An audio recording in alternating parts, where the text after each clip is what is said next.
Okay, so we are on day 14 of our chick hatching.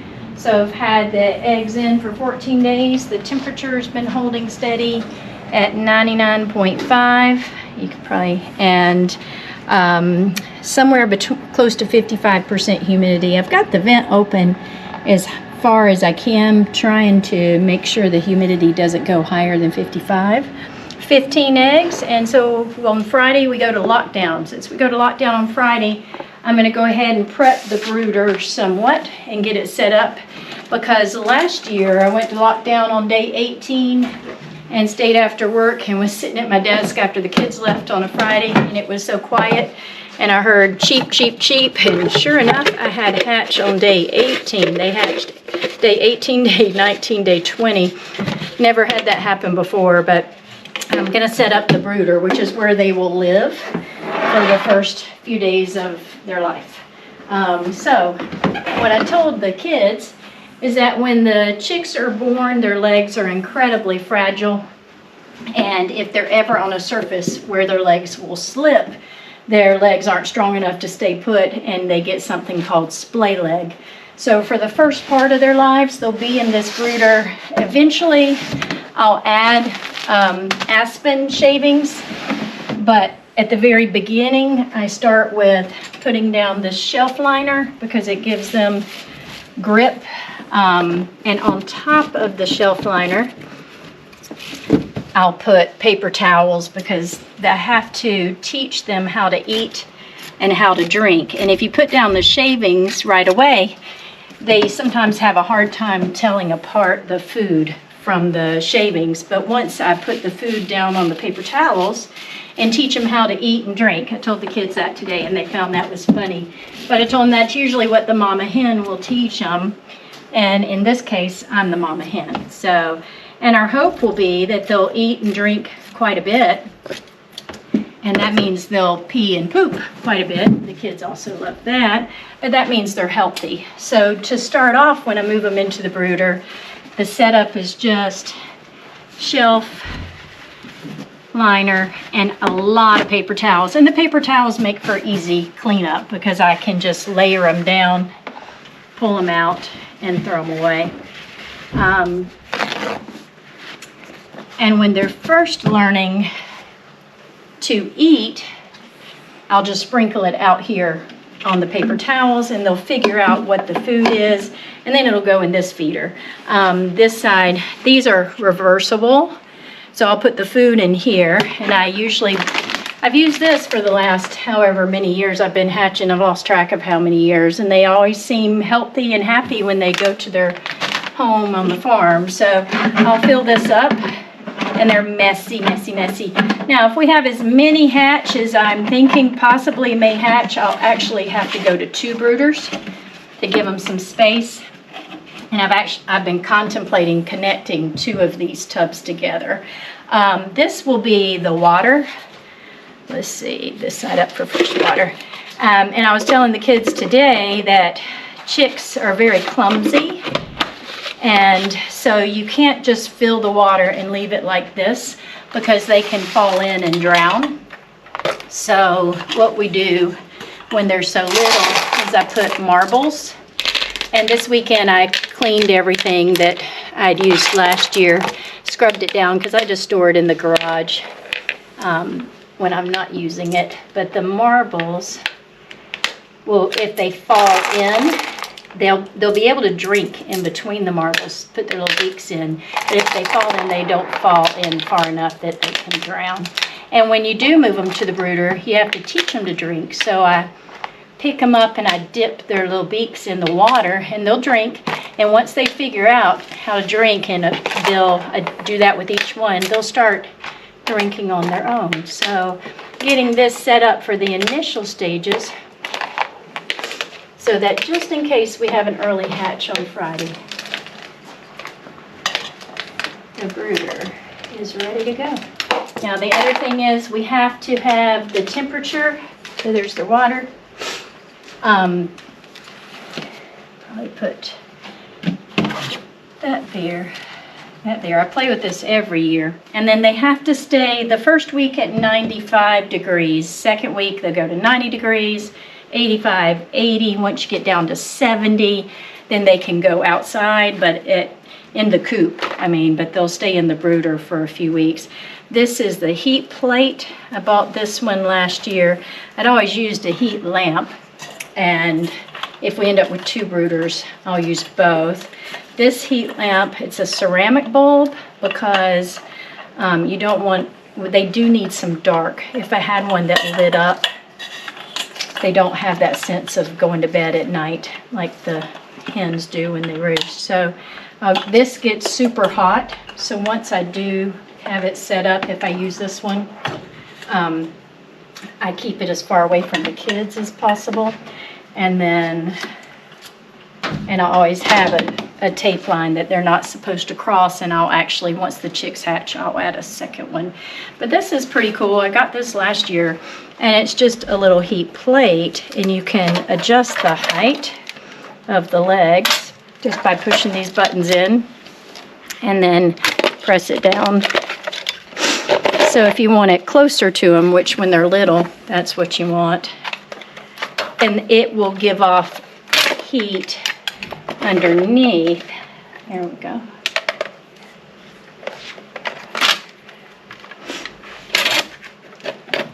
And they'll just huddle up under here and stay warm. But I also told the kids that noisy chicks are unhappy chicks. Yep, that's about even. If they start cheeping really loudly, then they're either too cold, too hot, something's going on. So I'm going to plug these in right now just to test them, because I haven't tested them since last year. And once I know that they're giving off heat, I'll unplug and turn them off. I just want to make sure everything's working before the chicks end up here. So those are all the materials for the brooder set up, ready to go. It's an investment, but it's also one of my favorite times of the year. Okay, so I've got my candler already turned on. I've done this with a flashlight before, and it worked okay, but this was not expensive. I've used it the last like 4 years. I'm going to remove the trays. The egg turner's been working great. And this, we've got 15 in. So these are numbered 1 through 5.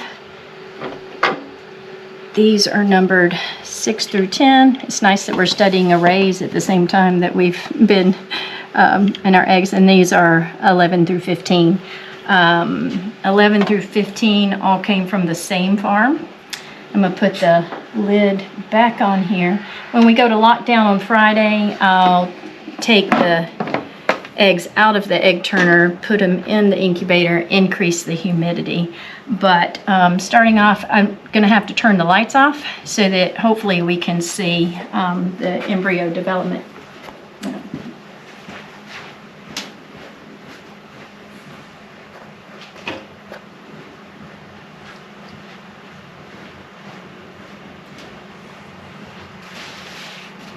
All right, I do this for the kids. We do this at day 7 and day 14, and then we stop.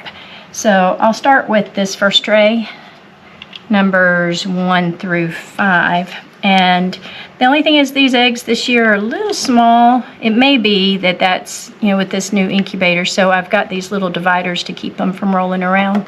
To give you a perspective, this is egg number 5. And you can see there's no development here. There's no egg sac. There's a little bit of one at the top, but we're not seeing any blood vessels. We also don't see a blood ring. So this egg was probably not fertilized. And at lockdown day, I'll remove this from the incubator and throw it away. The kids were asking, could it be eaten? And technically it probably could be, but it's been in the incubator for 2 weeks, so I wouldn't want to. So that's egg number 5. It's the only one of the 15 that we've seen no development in so far. Here's egg 1. So you can see there's an egg sac, or an air sac at the top. Actually, you can see the blood vessels right below. And if I turn it, you can see a little bit of movement. So the embryo is probably doesn't appreciate the light. This one is a little hard to see, but that one is looking like the development is good. And as of today, yep, there's some movement over here on my side. You just see that little dark blob that takes up now a good bit of the egg that moves. So egg number 1 is looking really good. Here is egg number 2. It's dark. You can see some vessels up near the top of the egg sac. And it's pretty solid down here, so this is where we get our best view usually. But the vessels, the blood vessels, I can still see, and there's some movement in there. So egg number 2 is looking good for hatch.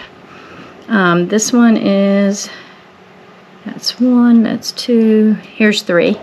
Egg number 3, you can see that one, the blob that's pretty pronounced over there by my thumb. Really nice defined blood vessels and nice air sac at the top, which is why it's so important. Oh, that one's moving around a lot. I don't know if you can see it from my side, but the blob's moving around a little bit. Yeah. We also found egg 8 and egg 9 when we candled those were the most active. That was 3, here's 4. 4's one we're having a hard time seeing through, but it does have blood vessels and an air sac and some movement. So we're feeling really good about those so far. So I'll put those back in the tray. 5 will not stay.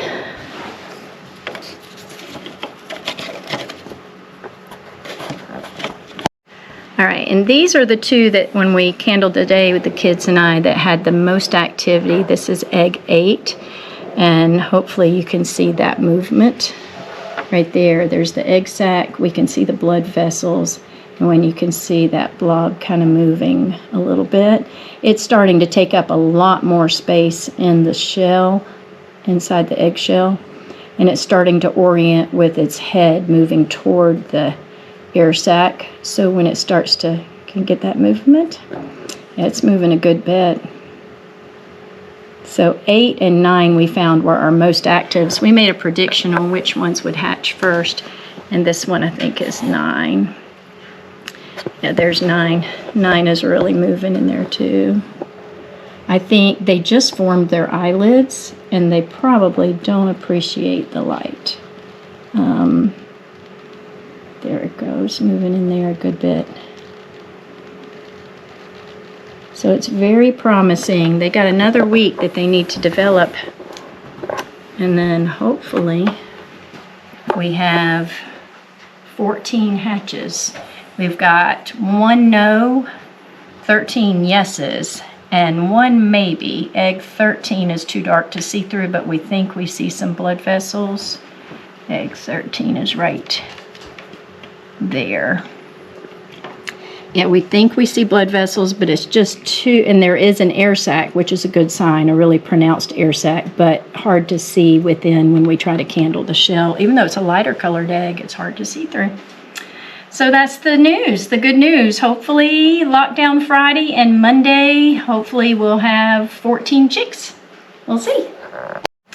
So lockdown is day 18, which for us will be Friday. On lockdown day, I take the eggs out of the turners, these yellow trays, and I lay the eggs in the incubator, and I'll also put shelf liner down just to protect the little chicks' legs when they hatch so that they don't fall through any of the cracks or get caught in any grooves. And I increase the humidity, so I'll be adding water to the trough that's underneath here. I can show you it while I return these. So right now, during regular incubation, the water is only in this small trough here. But come lockdown day, I'll fill it all up. That increases the humidity, and then I open up the air vents, and we don't touch them. We don't open. Oops. That's what's going on. There we go. We won't open again until hatch because the chicks are inside the egg, inside an internal membrane that I tell the kids is a lot like a balloon. For some reason, I'm having a hard time getting it. There we go. And if you don't have proper humidity, then they get what we call shrink wrapped, and they cannot hatch. They cannot pip or peck out through, I think that's it, through the membrane and the outer shell.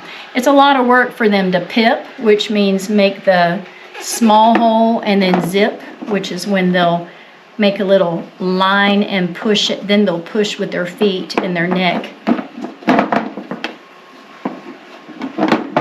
There we go. To hatch. So it takes them sometimes about 24 hours, and when they hatch, they're really exhausted and they're wet. So they'll stay in the incubator until they're fluffy and dry, and then I'll move them into the brooder. If they come out of here wet, they can catch a chill. Chicks are just really fragile.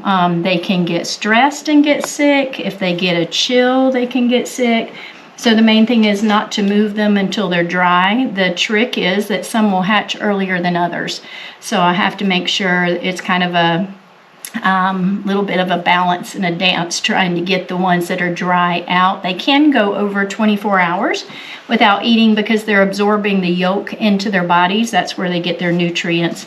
I've only assisted on a hatch once. That was last year.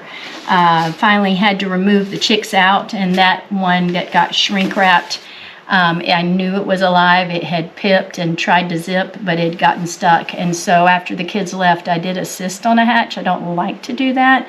That one came out, had been in the shell so long, she came out kind of bent up. But I took her home overnight and kept her in a little small brooder and washed her off a little bit, warmed her up. And she, just next morning, I was scared to look, but sure enough, she was healthy and happy and joined the flock, and is now, a year later, living happily ever after on the farm. So if we have that, I probably will assist, but a lot of times I try to let the hatches happen naturally, because if the chick doesn't hatch, there's usually a reason.